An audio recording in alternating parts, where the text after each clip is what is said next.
क्या आपने कभी पालक गोश्त की रेसिपी इस तरीके से बनाई है? अगर नहीं बनाई तो एक बार ज़रूर ट्राई कीजिएगा, यकीन करें आपको खाकर मज़ा आ जाएगा।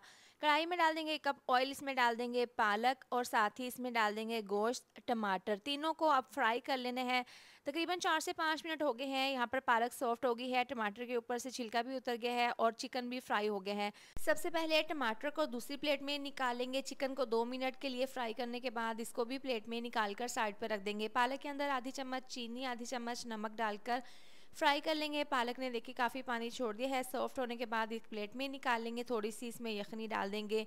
अब इसको ग्राइंडर जग में डालकर इसको ग्राइंड कर लेंगे। इसी ऑयल में डाल देंगे प्याज, हल्का सा सॉफ्ट करने के बाद इसमें फ्राई किया हुआ चिकन डाल देंगे। इसको चिकन को फ्राई करने के बाद टमाटर की प्यूरी डाल देंगे, लहसुन अदरक का पेस्ट डालकर इसको मिक्स कर लेंगे। इसके बाद इसमें मसाले डाल देंगे, नमक डाल देंगे, कुटी हुई लाल मिर्च, पिसी हुई लाल मिर्च, हल्दी पाउडर, पिसा हुआ गरम मसाला डालकर अच्छे से मसाले को यहाँ पर हमने भून लेना है। जैसे ही ऑयल सेपरेट होगा इसमें डाल देंगे पानी, तकरीबन 1 गिलास। चिकन को हमने गलाना है, इसको मिक्स कर लेंगे, इसको 15 मिनट के लिए पका लेंगे। चिकन अच्छे से गल चुके हैं।